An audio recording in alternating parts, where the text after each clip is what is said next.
Hello बच्चों, चलिए प्रश्न को पढ़ते हैं और समझते हैं। निम्न फलनों का x के सापेक्ष अवकलन कीजिए। और हमें फलन दिया है log 10x बटा 2।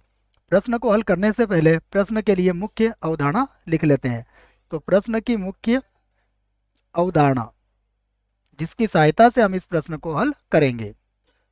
मुख्य अवधारणा में हम सबसे पहले बच्चों अवकलन के कुछ सूत्रों को लिखेंगे। पहला सूत्र है इसमें यहाँ पर d बटा डी एक्स, और log x का सूत्र हमें याद होना चाहिए। log का आधार e हो तब ये होता है 1 बटा एक्स।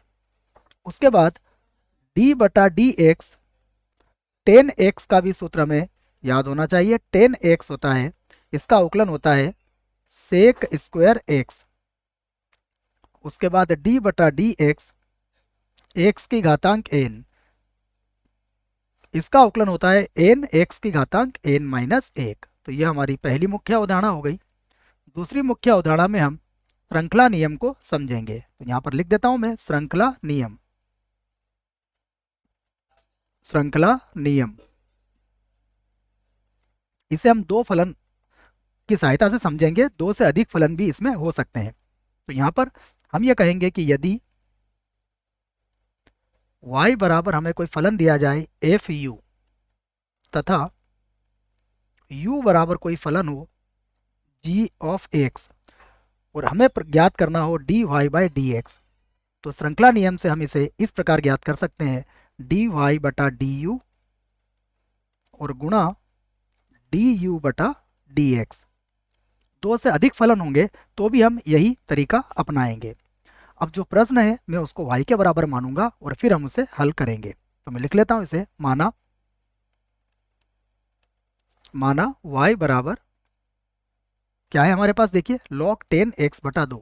तो log, उसके बाद 10x बटा 2, इसे बना दी हमने समीकरण 1। और अब आप समझिएगा, हम यहाँ पर श्रृंखला नियम लगाएंगे।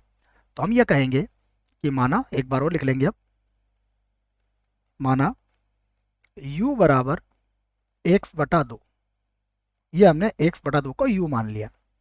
उसके बाद हम v बराबर मान लेंगे 10u को, क्योंकि x बटा 2 को हमने u माना है। और उसके बाद y बराबर हमारे पास हो जाएगा इस आधार पर log v के बराबर हो जाएगा। अब यहां से देखिए, हम u का अवकलन करेंगे x के सापेक्ष।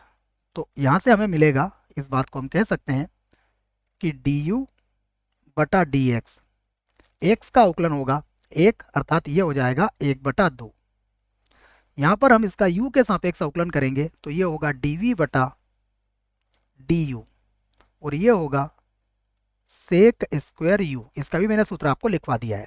और यहां पर हम प्राप्त करेंगे dy बटा dv, यह बराबर हो जाएगा 1 बटा v के, है ना, लॉग का आधार e है।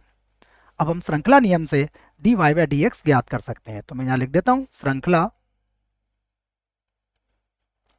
नियम से,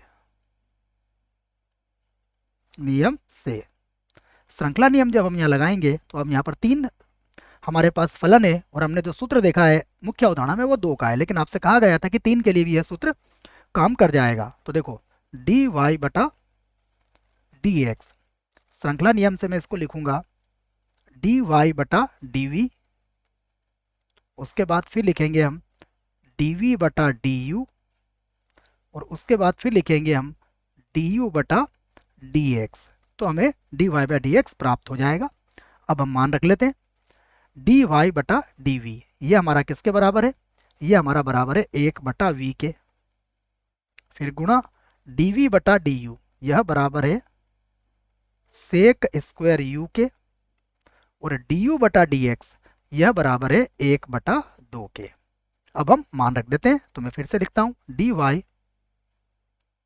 बटा dx बराबर, सबसे पहले लिखेंगे हम 1 बटा 2, इसको यहाँ लिख लिया हमने। उसके बाद देखिए, अब v हमारा किसके बराबर था, 10u के। तो 1 बटा v हो जाएगा 1 बटा 10u, तो यहाँ पर लिख लूंगा मैं, गुणा में आ जाएगा 1 बटा 10u के बराबर हो जाएगा। उसके बाद फिर देखिए अब क्या था, सेक स्क्वायर यू किसके बराबर था, एक्स बटा दो के, तो ये हो जाएगा सेक स्क्वायर एक्स बटा दो। तो यहाँ पर लिख लूंगा मैं सेक स्क्वायर एक्स बटा दो के बराबर। अब फिर से देखो u किसके बराबर था, इसको समझ लेते हैं हम। u बराबर था x बटा दो, तो यहाँ भी क्या लिख देंगे हम, x बटा दो। तो मैं इसे लिख लूंगा 1/2। जब 10 ऊपर जाएगा तो क्या बन जाएगा, कॉट u का मान लिखूंगा x/2 और गुणा में आ जाएगा सेक स्क्वायर x/2। तो ये हमने dy/dx प्राप्त कर लिया है, किसकी सहायता से, श्रृंखला नियम की सहायता से। आशा करता हूं आपको इस प्रश्न का उत्तर समझ में आया होगा। धन्यवाद।